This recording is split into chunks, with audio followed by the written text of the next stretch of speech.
Deus, como é que vocês estão? Tudo bem? Eu espero que vocês estejam bem. Eu tô aqui com o reverendo Heber Campos Júnior e a gente vai falar um pouco sobre o livro dele, Felicidade Verdadeira. Eu terminei de ler esse livro essa semana e eu fiz um monte de anotações para conversar contigo. Seja muito bem-vindo. Eu estou muito emocionada de você estar aqui, muito honrada, muito alegre, muito animada de te receber aqui no meu canal. Eu não tenho palavras para te agradecer. Seja muito bem-vindo, Muito obrigado, querida. Eu também estou muito feliz de poder participar dessa conversa. Que bom. E espero que as pessoas que nos ouvirão também sejam edificadas por essa conversa. Sim. Olha, confesso que quando eu olhei o título, embora tenha um subtítulo dizendo As Bem-aventuranças e a Real Alegria dos Filhos de Deus, eu não imaginava que você fosse fazer uma explanação do Sermão do Monte. Porque geralmente quando a gente fala de felicidade, a gente fala de tudo, menos do que o Sermão do Monte está contando para nós. E aí eu vi que esse é o primeiro livro de uma série de 4 que você quer fazer. Fiquei curiosa porque você terminou o Sermão do Monte inteiro, fiquei pensando o que vem por aí. E aí você também começa explanando essa ideia que a gente tem de um Deus absolutamente carrancudo. Engraçado que na semana passada eu fiz exatamente um post sobre isso, que Jesus devia ter o sorriso mais lindo de todos, e a gente geralmente não imagina ele sorrindo, né? Eu acho que o que a gente tem são opostos. Às vezes a gente imagina um Jesus que nunca fica bravo, aí a gente precisa ler João 2. O Jesus de João 2 choca muita gente. Aquela ira santa para com aqueles que deturpavam o propósito da casa do seu pai. E ali fica muito claro um Jesus chocante para muita gente. Não é aquele Jesus docinho. Por outro lado, parece que quando ele ficava com as pessoas era sempre sereno, meio zen, mas nunca sorrindo, nunca alegria. Mas lembra, Jesus era conhecido por ser beberrão, festeiro. Quer dizer, ele era um homem que participou de festas. A acusação que fizeram a ele é que ele estava junto com pessoas em tempos de alegria. Então, nosso Senhor mostra pra gente que é gostoso compartilhar da alegria de outros. E esse é o Verbo encarnado. Então, nós temos aí a primeira dica muito clara, muito humana, de que o nosso Deus tem prazer em se alegrar. Sim, eu gosto de pensar em Jesus cantando com os discípulos, né?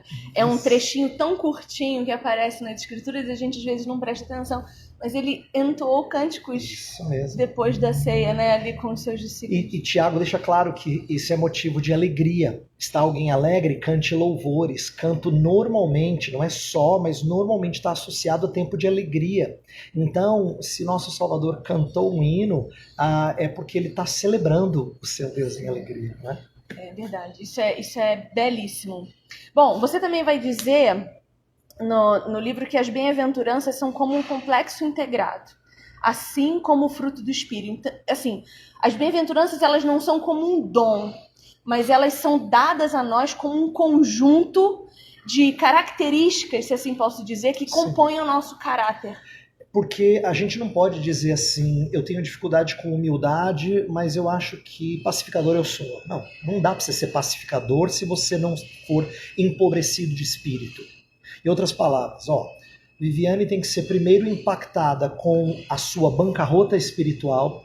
Assim, meu Deus, onde é que eu estava antes de te conhecer? Eu sou perdida sem o Senhor. E aí você conhece o Senhor para você chorar pelos seus pecados e dizer, eu quero que Ele domine a minha vida. Olha o ser mansa. Que Ele seja o domínio e o meu eu seja amansado por Ele e que eu busque justiça agora para o resto da minha vida. Percebe que uma coisa vai levando a outra. Não dá para você ter uma e não ter outra. Não dá. É por isso que eu brincava com uma ovelha minha, no começo do meu ministério, ela falou assim, pastor, esse negócio do fruto do Espírito é complicado, porque eu acho que amor, alegria, paz eu tenho, mas mansidão e domínio próprio não chegou. Aí eu falava assim para ela, olha, a mexerica não nasce pela metade. Se o Espírito está trabalhando em você, ele é um pacote. E as bem-aventuranças são um pacote também. É como uma cascata, né? O Espírito vai derrubando em nós e essa água vai jorrando e trazendo outras virtudes, outras características. E é um trabalhar que o Espírito Santo vai moldando a gente. É muito bonito que isso significa não colocar em nós fardo mais pesado do que a gente pode carregar. Sim. Ele não exige de nós tudo ao mesmo tempo. Isso, então a sua observação é boa. A atuação do Espírito de Deus em nós frequentemente é retratado como algo orgânico. Olha como várias vezes a Escritura fala que a gente está enraizado em Cristo, que a gente está plantado sobre o justo é aquele que é plantado junto ao ribeiro de águas. Então, essas analogias orgânicas da Bíblia mostram que ele cresce, se envolve. O pacote não vem pronto. Porque senão o crente vai ler o livro e ele vai achar assim, pronto, não sou crente. Entendeu? Então o pacote não vem pronto, ele é desenvolvido, mas ninguém pode ter parte do caráter e não ter outra parte do caráter. Sim. Você fala muito isso também aqui, que a gente vive numa cultura que valoriza tudo o que é muito passageiro. A gente está nesse momento. Eu sempre me pergunto se esse não é só mais um ciclo dos mesmos pecados, porque a gente olha para a história da humanidade, a gente olha para a Escritura, e os pecados são sempre os mesmos, eles só vão se amoldando de forma adaptada de acordo com a era, de acordo com, enfim, a modernidade, né? E você coloca uma frase aqui, agora vou abrir uma aspa e citar você, que você fala assim, olha, a riqueza, ela põe as coisas aos pés do eu, enquanto que o sucesso põe as pessoas aos pés do eu. E tudo o que as pessoas querem hoje é a riqueza para que as coisas sejam colocadas aos seus pés e o sucesso para que as pessoas sejam também colocadas aos seus pés. Isso é terrível, porque as crianças não sonham mais em ser... Bom, eu sonhava em ser aeromoça, que era o ápice do serviço, do atendimento e da beleza e da elegância. Os astronautas que queriam servir ao seu país tinha sempre um sentimento patriota, sempre uma coisa de servir. Hoje, o que a gente vê é as crianças querendo ser jogador de futebol, não por causa do esporte, da prática esportiva, mas por causa da grana e do sucesso. Ou youtuber. Inclusive uma nova profissão que surgiu, influencer, não é? A moçada fala, eu quero ser influencer. Não é? Então isso mostra um pouco de como a idolatria, essa adoração de uma coisa criada que não o Criador, qualquer que seja, ela muda o verniz, mas ela está sempre presente. Né? Então, às vezes as pessoas são apegadas ao ídolo do dinheiro, às vezes elas são apegadas ao ídolo da fama, às vezes elas são apegadas a outros ídolos, mas esses ídolos, eles escondem interesses mais profundos ainda, ligados ao eu. Por exemplo, lendo um livro uma vez, o insight foi muito legal, dizendo assim que casais às vezes têm problemas financeiros porque um quer gastar demais e o outro quer gastar de menos. Não é só quem quer gastar demais que tem problema com dinheiro. Os dois têm. É que um quer conforto, o outro quer segurança. Olha que interessante. O dinheiro serve para ídolos mais profundos, diferentes. Mas os dois são preocupados com dinheiro. Entendeu? Um quer comprar coisas, o outro quer guardar dinheiro. Mas os dois estão preocupados com o eu, mas são interesses diferentes. Então eu acho que as bem-aventuranças, elas quebram com isso. Porque elas falam muito desse eu. Imagina, você ser pobre de espírito, né? Ser mendigo mesmo, que a linguagem de Jesus é mendigo, espiritualmente falando. Você chorar, e não é pelos males ao seu redor, é pela podridão dentro de você. Você ser amansado. Eu estava explicando para as minhas crianças essa semana, fazendo culto doméstico, eu explicando o que é amansar um cavalo selvagem. E como essa analogia é clara para explicar para a gente o que é mansidão. Não é? Mansidão é quando o eu selvagem da gente é dominado. Então perceba que tem muita coisa ligada ao eu, à idolatria. Não é? Sim, sim. E isso é só a introdução, né? Aí você começa a falar das bem-aventuranças. Você vai dizer dos pobres de espírito. E a gente precisa ter um entendimento um pouco mais aprofundado do que é pobreza de espírito, né? Porque como a gente associa a prosperidade espiritual à finança, a Deus dar um bom carro, Deus dar uma boa casa, quando a gente fala em pobreza espiritual, geralmente a gente vai para o outro extremo. E não é isso que se apresenta aqui. Não. E a pobreza da qual Jesus fala não é ter pouco dinheiro, como se isso fosse mais espiritual, porque tem muito pobre ganancioso e cobiçando as coisas de outros, assim como não significa que quem é rico é abençoado por Deus. Também pode ser que ele seja totalmente distanciado do Senhor. A pobreza da qual Jesus está falando é de reconhecer-se totalmente dependente dele. E aí, o que eu falo no livro várias vezes é como Jesus choca os seus primeiros leitores e tentando traduzir um pouco desse choque. Lembra quando Jesus falava assim, ó, é mais fácil um camelo passar pelo buraco de uma agulha do que um rico entrar no reino dos céus. Até os discípulos ficaram chocados. Eles falaram assim, então é impossível, como quem diz, se ele é o abençoado, não entra, porque achando que o rico era o abençoado por Deus. Então quem é que vai entrar? Então perceba que Jesus está chocando a sua audiência. E é por isso que eu falei do sucesso da bancarrota. Quem é que ia chamar uma pessoa que faliu de bem-sucedido? Porque é esse tipo de linguagem que Jesus está usando. Imagina dizer assim, eu queria contar a história dessa minha irmã, faliu, mas um grande sucesso. Entendeu? É chocante assim, mas espiritualmente é isso. Quem é que é bem sucedido diante do nosso Salvador?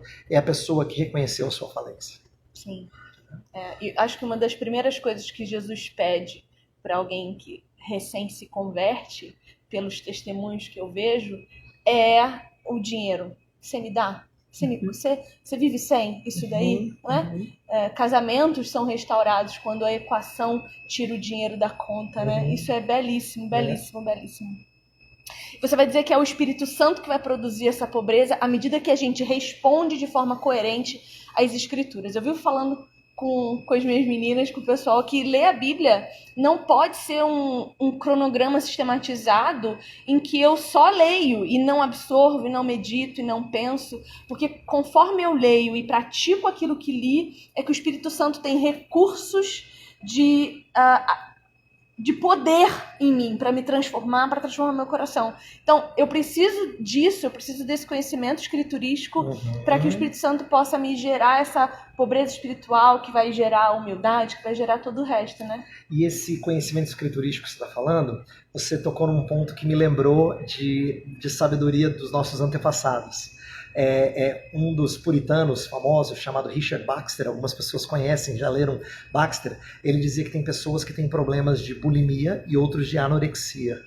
Tem uns que comem demais e não processam, tem outros que comem e colocam para fora sem que isso seja devidamente processado. Quer dizer, ele não usou essa terminologia, eu é que estou traduzindo, né? Ele queria falar sobre gente, por exemplo, que não medita, então não rumina, isso. Então você falou sobre a ideia de não seguir apenas um cronograma, mas a gente entender o que aquelas coisas querem dizer, porque é isso que o Espírito de Deus vai trazer à tona quando ele estiver trabalhando na gente. Não é eu cumprir o meu cronograma só, mas eu meditei na palavra do Senhor.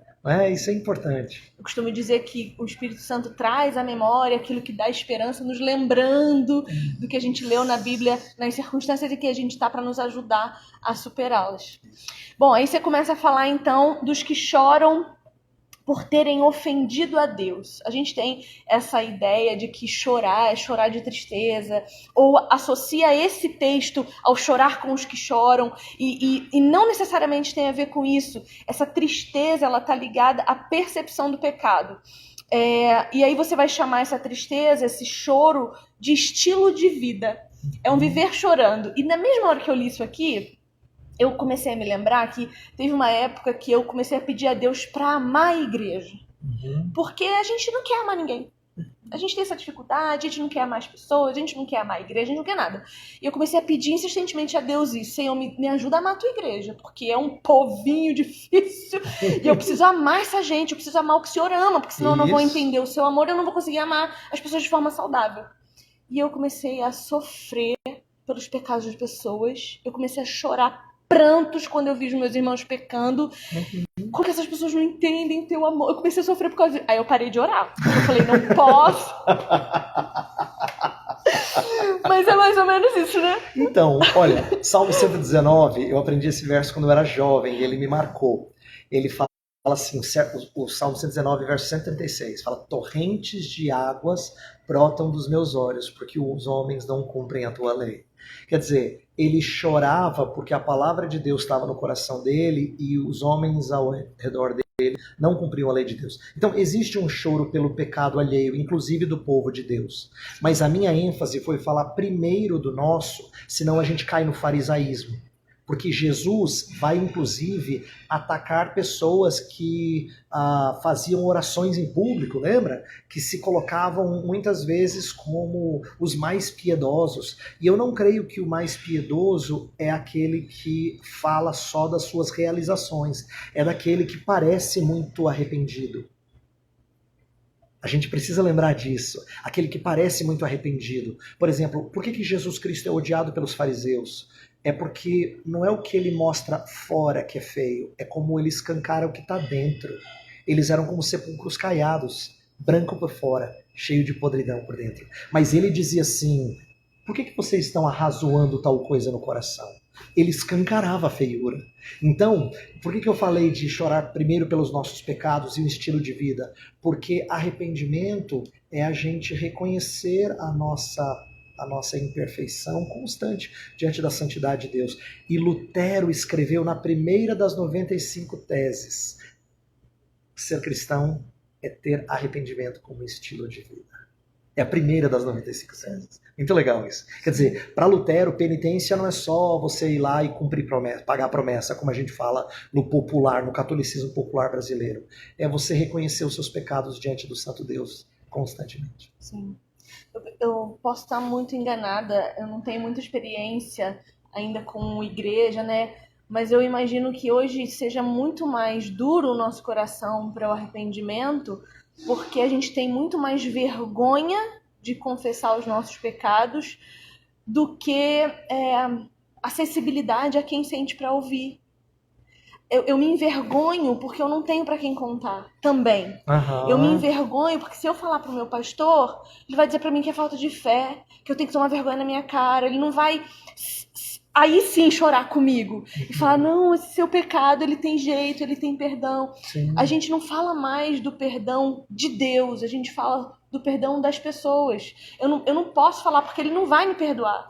Mas não é sobre ele, é sobre o seu relacionamento com Deus, né? E um Deus que tinha tudo para poder amassar a gente pelo menor dos pecados, mas é misericordioso conosco. Então, vamos aprender com o nosso Senhor. Se ele, ainda que uma mãe deixe sua criança, mas ele não nos abandona, a Escritura fala desse conceito, então vamos valorizar aquele que é genuinamente contrito, não é? Lembra? Um coração contrito e abatido não o desprezarás, ó Senhor. Esse é Salmo 51, hein? É Davi no seu buraco, mas é quando a gente ama Davi.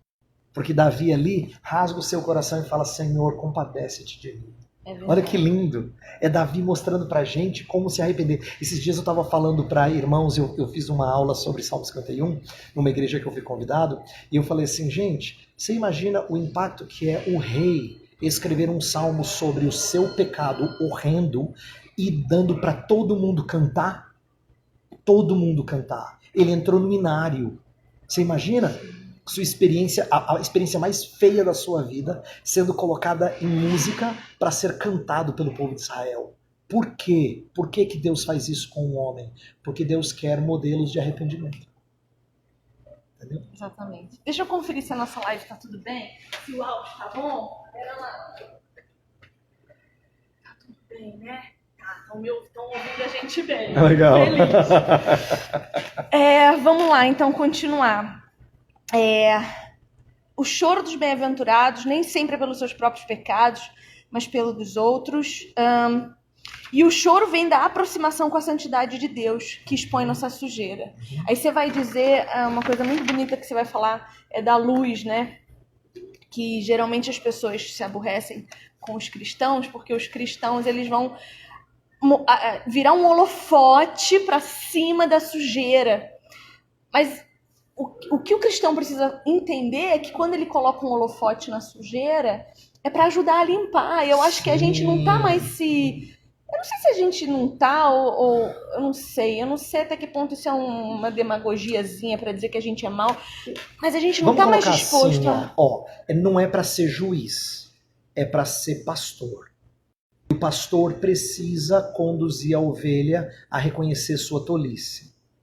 Então, quando eu falo para ser pastor, é que a gente precisa, a luz de Cristo, quando ela brilha na nossa vida e quando a gente a reflete na vida de outros, ela mostra sujeira. Mostra mesmo. Isso eu aprendi com meu pai desde novinho. Eu amo seu pai. Manda um beijo meu pra ele, por favor. Ele falava assim: olha só como a luz mostra a sujeira da nossa casa. Você pode ter limpado tudo, aí entra aquele raio do sol, você fala, mas como é que tem pó aqui? Não é? Porque a luz do sol, por ser tão brilhante, ela mostra as pequenas imperfeições. Aproximar-se do Santo Deus é assim. Por isso que um homem como Paulo pode dizer sem demagogia, sou o principal dos pecadores. Ele não está querendo confete. Quando você se aproxima do Senhor, você começa a ver a feiura do seu pecado, não é? Então, o ponto é a gente entender que quando nós somos essa luz reflexa de Cristo na vida das pessoas, não é para julgá-las. Nós não viemos para julgar, mas para trazê-las ao arrependimento. Sim, isso é belo demais. Tem uma citação que eu anotei sua aqui que fala disso. Nós vamos chegar lá. Nós estamos acabando. Calma. Ai, meu Deus. Aí você começa a falar dos herdeiros mansos. Uhum. Você vai falar uma coisa muito, muito extraordinária que eu fiquei louca. Você falou assim: nosso interior tornou-se tanto um ambiente onde surgem as dificuldades quanto a chave para a saúde mental e comportamental. O que nós estamos vendo hoje na nossa sociedade? Do teu coração vem todos os males, mas também é dele que você vai achar a resposta para ser curado. Isso é tão insano. E como que as pessoas não percebem que elas estão dizendo que o caos é elas e que a cura do caos também é elas? É um looping. Mas essa é a tolice de viver num mundo em que Deus fica fora de cena. A sua salvação vem de buscar algo dentro de você. E aí eu falo que a viagem ao interior do nosso ser é muito feia. Eu sempre ouvia quando eu estava crescendo assim, a gente tem que ver a beleza interior das pessoas. E eu aprendi que se a gente não é bonito por fora, por dentro então não é o seu consolo. A sua beleza está em Cristo ser espelhado em você. Você ser formado à imagem de Cristo. Não venha com essa de beleza interior. A nossa beleza interior é nula. Nós somos horrendos por dentro. Você sabe que você tem o dom de falar coisas horrorosas sorrindo, que não dá chance de ninguém retrucar, né? Não, o jeito que você fala, a gente fica assim, né? Você tá falando, você é horrorosa, e eu... É verdade. Mas e a gente precisa reconhecer isso, então você tá certo. Olha que incoerência. Como é que eu reconheço que tem sujeira lá dentro e eu acho que tem salvação lá dentro? Né? Incoerência. Gente, deixa eu falar. Não se esqueçam, a gente tá aqui fazendo um review, não sei como... desse livro aqui, Verdadeira Felicidade. Então adquira, editora God Books, maravilhosa. Maurício Zagari, beijo, querido. Uma coisa que você dá um destaque importantíssimo aqui da mansidão é que uma das maiores características do manso é optar por não se defender. Então, o manso não é só aquele que é calmo, tranquilo, e essa é uma característica que nós estamos sempre buscando, né? Mas eu acho que a idade ajuda e eu ainda não tenho. Mas é essa coisa de você ser ofendido e optar por silenciar. Como Jesus silenciou diante de Pilatos, de Herodes, de todo mundo.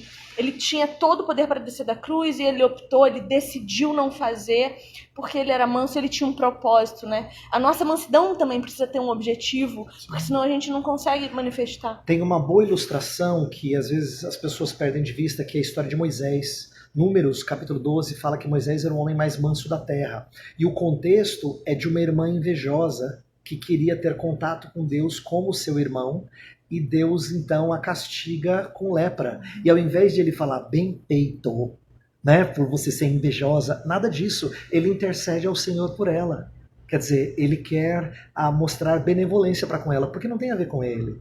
Tem a ver com o Senhor. Então, olha que interessante. Ele era o homem mais manso da terra porque ele tinha um privilégio sem igual. Naquele tempo, em Israel, ninguém via o Senhor face a face. O texto da Bíblia diz isso. Ninguém via o Senhor como Moisés via. É claro que face a face é uma força de expressão, não é? Quer dizer que ele tinha uma intimidade com o Senhor própria de mediador. Ele é uma figura de Jesus. Ele não é o Cristo, mas ele é uma figura de Jesus Cristo, no sentido de ser a ligação entre o povo e Deus. Mas ele era manso. Quando ele foi invejado pela sua irmã, ele não amassou ela. Pelo contrário, ele intercedeu por ela. E com essa mesma mansidão, ele liderou bilhões de pessoas do deserto, né?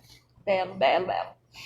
Aí você começa a falar de fome e sede de justiça, e eu destaquei duas coisas que você fala. Primeiro, o mito da perfeição inalcançável.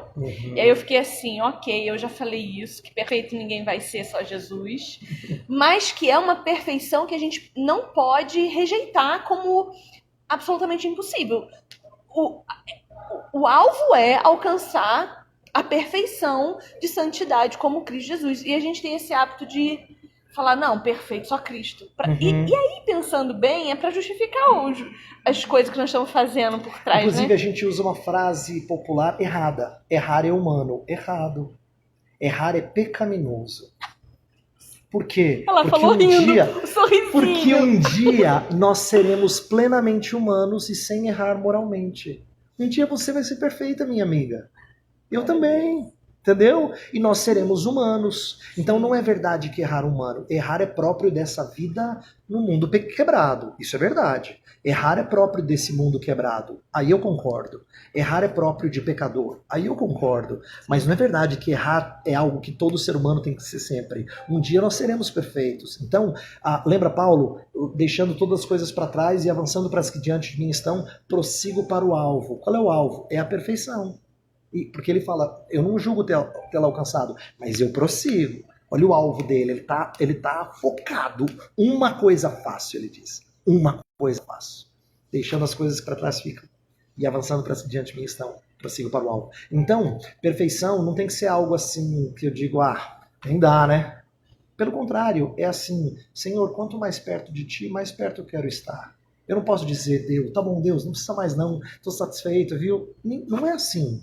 Você sabe que não é assim. Nos seus melhores momentos, por acaso, você diz, Deus, tá bom, agora pode até afastar um pouquinho. Você diz isso? Você fala uma bobagem dessa? Não. Por quê? Porque você sabe que quanto mais próximo de Deus a gente tá, mais a gente quer estar. Sim. Entendeu? Sem sofrimento. Exato. A gente não quer sofrer. Sofrer não. Sofrer não. E aí você vai dizer que a justiça de Deus, a fome e sede pela justiça de Deus, essa fome e essa sede, elas ecoam em três aspectos da justiça, que é o legal, o moral e o social. O legal, que é a justificação, e o moral, que é a purificação, consigo entender bem. Agora, essa inquietude com as injustiças sociais, eu queria que você falasse um pouco, porque eu não acredito que é função do cristão lutar por justiça social da forma como a gente tem visto acontecer. Concordo com você. Então, deixa eu fazer uma colocação bem sucinta sobre um tema bem complexo. É dizer assim, justiça social na mente de muitas pessoas hoje é praticamente promover redenção horizontalizada. É criar céu na terra. E isso nós não faremos, porque criar novos céus e nova terra é exclusividade do Senhor Jesus Cristo. Ele não deixa de se fazer, ele não deixou fazer, a gente não consegue fazer. Não é à toa que a gente tem dicas na Escritura de que a gente sempre vai viver num mundo imperfeito. Jesus falou assim, os pobres sempre tereis convosco. Ele não está fazendo só uma afirmação do tipo, deixa essa pessoa cuidar de mim agora, lembra de ofertar um perfume caro e tal, mas de dizer, no mundo quebrado, isso vai continuar acontecendo. Você vai ter desigualdades, você vai ter gente que oprime, você vai ter isso. Então, o que eu quis dizer é que a justiça nunca pode ser só algo entre eu e Deus. Sempre tem que refletir em relações sociais. Eu não posso dizer assim, olha, estou preocupado com a minha justificação, já está resolvida em Cristo, a minha santificação e tal, mas assim, contigo, sinto muito, viu? Vai em paz. Então lembra João dizendo que você não pode dizer que você ama a Deus a quem não vê, e você não ama o próximo a quem você vê, se você não quer fazer com que esse amor transborde nas relações horizontais. Então, justiça também. O nosso anseio tem que ser por um mundo justo. E nós temos que suplicar por isso. Nossa participação é transformadora no sentido definitivo? Não. E aí que está o engano de muita gente. Mas nós temos que ter anseio por justiça, por Deus retirar a corrupção, a opressão. Essas coisas têm que ser alvo da nossa oração. Lembra? Paulo falou assim, ore pelas autoridades para que vocês tenham vida mansa e tranquila. Então a gente deve orar por isso. A gente deve fazer o que está ao nosso alcance para socorrer pessoas com necessidades. Mas isso não é transformar o mundo num mundo melhor. É esse o grande engano do movimento de justiça social em alguns contextos. Sim. E a gente acaba, no final, se preocupando mais com a vida terrena dessa pessoa do que com a salvação da alma dela. Né? Isso é um problema. Bom, tá. Aí você começa a falar dos misericordiosos. Você aí, vamos ver aqui. Vê. Chegando sua hora, você fala. Beleza, vamos lá. Aí você diz assim, olha, nós vivemos como se mostrar misericórdia fosse uma fraqueza e não uma virtude. Isso é muito poderoso. Porque realmente, eu não vou perdoar, não. Ele que se vire. Eu ajudar, ele nunca me ajudou. E isso é muito problemático, porque a misericórdia, ela não vai gerar sempre gratidão no coração do outro. E aí que está a questão. Muita gente acha que eu tenho que cumprir o direcionamento bíblico quando eu sei que a reação do outro vai ser boa. É assim, ó, quando eu falo sobre disciplina eclesiástica, em qualquer contexto que eu sempre ouço a mesma objeção. Pastor, mas não é fácil, né? E se ele for fazer tal coisa? E se ele não responder bem? É lógico, a gente fica tentando dizer que eu vou fazer ou não vou fazer baseado na reação do outro. Tá errado. Tá errado. A gente não, quer ver, ó, eu não disciplino o filho esperando que sempre eles vão apreciar e receber de bom grado a minha disciplina, não é? Eu não corrijo irmãos achando que eles sempre vão me amar como pastor que sempre quer o bem deles. E ser misericordioso é parecido. Quando eu sou misericordioso para com alguém que me feriu, não pense que nunca mais vai me ferir. Então a gente tem que entender que ser misericordioso significa que a obra do Senhor em nós está transbordando do jeito que tem que transbordar. E louvado seja Deus por isso. Mas eu não posso achar que eu estou agora blindado a problemas, né, em relação ao outro. Então é isso que eu quis dizer essa é a nossa força. A gente não pode ficar temeroso ou temerosa daquilo que o outro pode fazer. Que isso nos escraviza. Sim. A gente começa a agir não pelo que Deus espera de nós, mas pelo que o outro pode fazer contra nós. Isso é temor de homens. E temor de homens significa que eu substituí o Senhor pelos homens. Verdade. Limpos de coração agora. E aí você vai falar uma coisa que eu sempre achei que era, mas eu não tinha certeza. E aí você foi confirmando no meu coração. Porque eu sempre digo assim, eu sou santa. Eu sou uma pessoa que é justificada pelo Senhor Jesus Cristo. Eu sou santa. A Bíblia fala isso. Só que assim, parece que as pessoas têm medo de falar isso. Eu sou santa. Não, eu sou santa e por isso responsável pra caramba. E isso me dá um temor absurdo, né? Sim. Então, ao mesmo tempo que eu continuo pecando, porque eu ainda estou aqui, eu sou santa. E parece uma dicotomia. As pessoas tratam como se fosse. Mas é porque as pessoas estão pensando em santidade como sendo só o elemento de perfeição moral. E nosso Deus é moralmente perfeito, mas ele não é só moralmente perfeito. Ele é santo, em primeiro lugar, porque ele é totalmente separado do resto da criação. Ele é totalmente outro. Presta atenção, os anjos que estão lá em Isaías 6, adorando ao Senhor e cantando Santo, Santo, Santo, eles também são moralmente perfeitos, Viviane. Mas eles ainda têm que esconder o rosto e esconder os pés. Por quê? Porque Deus é totalmente separado deles.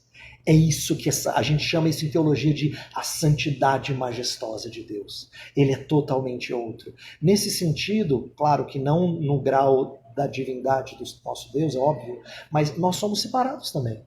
Então você é santa, você foi separada pelo Senhor para ser dele. E você então é chamada na Escritura de santa. Agora, santa chamada para ser santa. Para os nossos ouvintes, leia depois 1 Coríntios 2. Paulo fala assim, aos santos em Corinto, chamados para serem santos. Eles são separados, mas eles foram convocados para uma vida de pureza. Sim. Entendeu? Isso é belíssimo. Legal, né? Eu tenho a impressão de que essa ideia de que o santo ele é completamente perfeito hoje, por exemplo, a gente confunde A gente tem muita idolatria pastoral no Brasil, né? Uhum. Então a pessoa, ela finge uma moralidade perfeita e o coração dela não tá no lugar certo. E você vai falar disso também, que a gente não pode analisar quem somos pelo que fazemos, mas pelo estado do nosso coração. Eu costumo dizer que as nossas ações manifestam quem somos também. Sim. Mas o que eu faço nem sempre vai mostrar o motivo pelo qual eu estou fazendo. E a gente precisa analisar isso. O pastor, ele está no mesmo lugar que eu. Talvez ele tenha muito mais conhecimento, discernimento, ele já está anos-luz à minha frente, mas as batalhas são as mesmas, né? Ele é um homem maduro, uma mulher madura, que me ajudam a caminhar, né? Como estou aqui tendo uma aula de teologia, né? Só para mim, você está me ajudando a interpretar melhor a Bíblia, me ajudando a crescer em santidade, mas eu creio que as tuas lutas sejam as mesmas que as minhas. E a gente cria uma imagem de que o santão é o pastor, é o líder, e não é isso que é a verdade. A gente precisa tirar essas pessoas desse pedestal para não pecar na idolatria, né? Isso mesmo. E então é importante a gente lembrar que a idolatria tem diferentes formas, e uma das muito conhecidas hoje em dia é celebridade, não é? E a gente tem, infelizmente, está no mundo gospel isso, não é? Um exemplo claro disso, mas eu vou dar só um exemplo, são as pessoas que viraram gurus espirituais, né? Talvez chamados de coaches, algum deles, outros com outros nomes, mas o ponto é, esses gurus espirituais são pessoas que falam e outros obedecem cegamente. E a gente tem que lembrar de uma coisa que crente velho já ouviu muitas vezes. Paulo elogia os bereanos porque eles foram checar se o que Paulo dizia era realmente bíblico, não é? A gente tem que lembrar disso. E todos nós, eu inclusive, estou sujeito a enganos, então verifique com a verdade de Deus. Eu amo o texto de Gálatas, que fala assim: se alguém vier pregar um outro evangelho, diferente daquilo que eu preguei, se um anjo vier, se eu mesmo vier, rejeita. Em outras palavras, se eu ensinar uma coisa diferente, se um anjo ensinar uma coisa diferente, rejeita, porque essa é a verdade, esse é o parâmetro. Então Paulo coloca um ser celestial, coloca a si mesmo, coloca qualquer outro suposto apóstolo debaixo do crivo do evangelho. Sim. Né? Sim, eu sempre falo isso. O pessoal que me acompanha, eu escrevo muito na internet, tudo que o Senhor me ensina eu procuro compartilhar, mas eu sempre falo, checa. Isso. Porque em algum momento eu vou me enganar. Sim. Né? O profeta está sujeito ao seu próprio espírito, não só ao Espírito de Deus. Então checa. Nos nossos encontros de leitura, eu falo, se vier com a Bíblia, mas nem apareça aqui, porque tem que checar. O dia que eu falar uma besteira, eu quero que eles me falem, ó, Vivi, isso aí que você falou, reveja. Isso. Eu já fui exortada e isso me deu um prazer, porque eu falei, meu Deus, essa pessoa viu que eu errei. Graças a Deus ela está tendo a crítica, ela está tendo o discernimento de ver que eu errei. Isso é muito importante, né? Tá, vou correr para terminar. Não vai embora não, vai embora não. Você vai falar dos pacificadores e para mim a coisa mais importante que você falou nesse capítulo dos pacificadores é que ser pacífico não necessariamente é querer pacificar. Não. Tem gente que se gloria de não entrar em briga, mas na verdade ele é alguém que adora o sossego. É por isso que ele é sossegado. Então a gente acha que o sossegado é um cara assim, admirável. Nada disso. Dentro do coração dele também tem coisa errada, inclusive o desejo de a qualquer custo manter esse sossego. Então, por que sossegado nunca é conhecido como uma pessoa que exorta outro, que confronta? Porque, eu vou falar agora da minha turma, tá? Por que muitos maridos são passivos? Porque eles preferem manter o sossego. Com essas mulheres que nós somos também, quem que não quer manter um sosseguinho? Mas olha só que interessante. Deus colocou maridos na vida das mulheres e mulheres na vida dos maridos para que nós estimulemos uns aos outros a santidade. O marido não pode dizer assim, para manter essa mulher em paz, eu não vou nem abrir a minha boca. Olha só, os dois cooperam para cair e afundar em pecado, porque ela faz uma bobagem e ele diz, não vou nem discutir. Então, a gente deveria ter pessoas estimulando uma outra à vida santa. Por isso que eu falei, pacífico não é a mesma coisa que pacificador. Uma das coisas que eu mais repito no livro, em alguns capítulos, é dizer assim, a gente não pode achar que as bem-aventuranças são características naturais. O pacífico é aquele cara que por natureza é sossegado. Não, o pacificador é algo produzido pelo Espírito. Então, o pacífico, para ele se tornar um pacificador, ele vai ter que abrir mão da idolatria do sossego. Ele vai ter que dizer assim, eu vou ter que ir lá falar com ela. Nossa, isso vai me dar uma dor de cabeça, mas eu vou falar com ela. Sim. É porque ele quer ser pacificador. Ele quer promover paz com Deus, paz com o próximo. E não deixá-la nos seus caminhos maus. E o contrário também vale, porque nem todo briguento que diz brigar em nome de Deus está fazendo algum tipo de pacificação. Até porque Paulo fala, no que for possível, tem espaço com todos os homens. Paulo está querendo que a gente seja conhecido por promover reconciliação. Não para eu me mostrar certo. Entendeu, Viviane? Eu olhando de cima assim, ó. Para você, entendeu? Quer dizer, não sou eu que me imponho sobre você. Eu tenho que entender que o meu objetivo é promover reconciliação. Sim. Então é nesse sentido que o briguento peca. Porque o briguento faz porque ele quer mostrar o seu posicionamento. Não, ele tem que promover reconciliação. Para com o próximo e para com Deus. É isso. Belíssimo. Eu sou do tipo briguenta, mas agora eu não brigo mais. Agora eu sou que evita briga. Último tópico que o livro fala, justos e injustificados. E esse é o capítulo mais lindo, que é a finalização ali do sermão, que é extraordinário a gente pensar que essa felicidade verdadeira, desvinculada completamente de qualquer circunstância.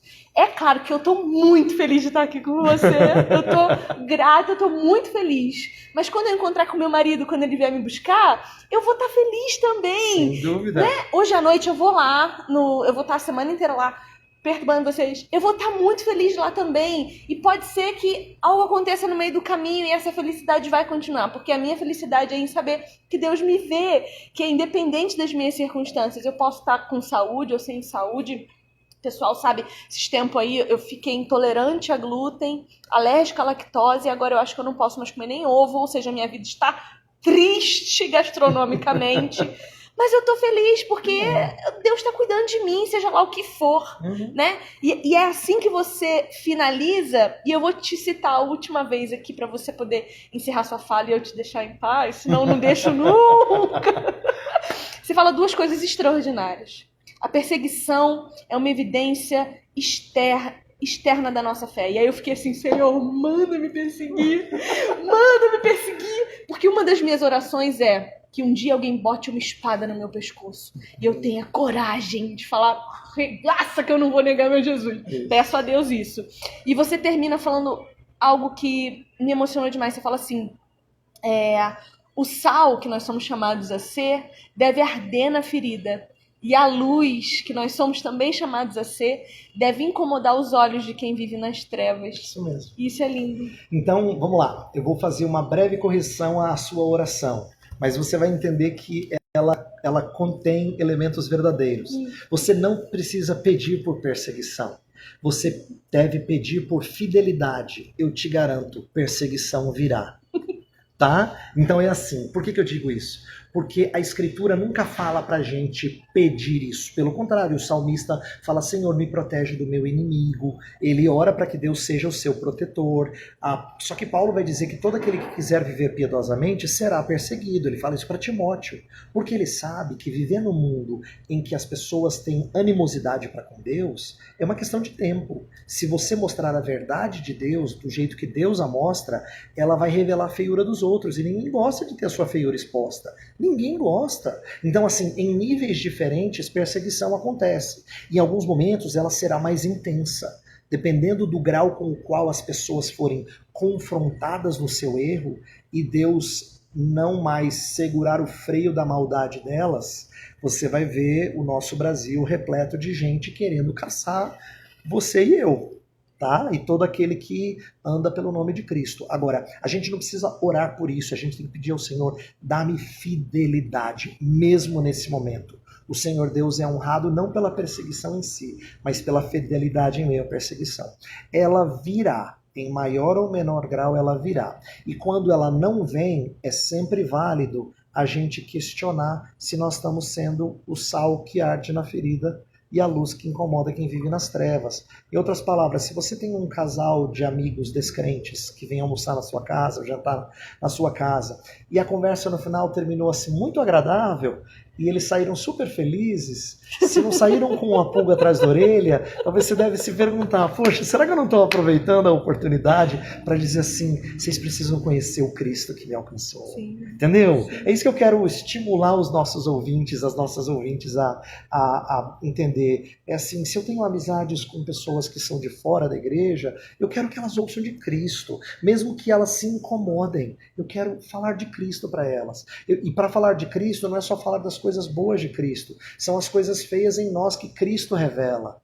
Então é por isso que perseguição vem, quando a gente é fiel, vem. Sim. Entendeu? Querido, foi um prazer, assim, inenarrável estar aqui com você. Povo, a gente conversou um pouco sobre esse livro aqui, Felicidade Verdadeira, do Reverendo Weber, e eu fiquei muito feliz, muito alegre. É um livro super curtinho, mas que precisa digerir, precisa... E eu tô esperando os próximos, eu já fiquei empolgada. Mais um esse ano sai. A editora God Books, que patrocinou esse encontro aqui, né? Uniu os propósitos para que a gente pudesse estar aqui falando sobre isso. Eu te agradeço por toda a produção teológica que você tem feito. O nosso país carece de bons teólogos que se preocupem com a veracidade da palavra de Deus, que alimentem esses novos convertidos como eu, que buscam referências. A gente precisa, sim, de referências de homens e mulheres de Deus para que a gente saiba o caminho que percorrer. Então, saiba que você é muito importante na minha vida de fé. Eu te respeito demais, tenho uma admiração incrível pelo teu trabalho, pela tua fidelidade ao Senhor e... não estou enaltecendo só o Weber, mas o Cristo que habita o Weber, mesmo, porque eu sei que esse sorrisinho seu aí é dele, né? Que fala o que quer e a pessoa concorda. E como é precioso ver assim como é que Deus usa cada um conforme as suas características, não é? Deus usando você para alcançar pessoas que de um jeito diferente da maneira como Ele me usa para alcançar outros. E porque Ele fez isso? Ele usou um pé rapado tipo Pedro e ele usou um estudado tipo Paulo. Ele estudou gente mais cética tipo Tomé e gente mais crédula. Então, assim, é impressionante ver como é que o nosso Deus faz questão de escolher diferentes pessoas para revelar sua multiforme graça de forma tão bela e tão diversificada. Eu amo. Muito obrigada, de verdade, tá? Deus abençoe. Amém. Povo, é isso. Até a próxima live. Essa semana eu espero estar aqui ainda com mais 2 pessoas maravilhosas que vão estar no congresso que a gente está tendo aqui na nossa cidade. E eu espero estar com vocês também. Então, tchau!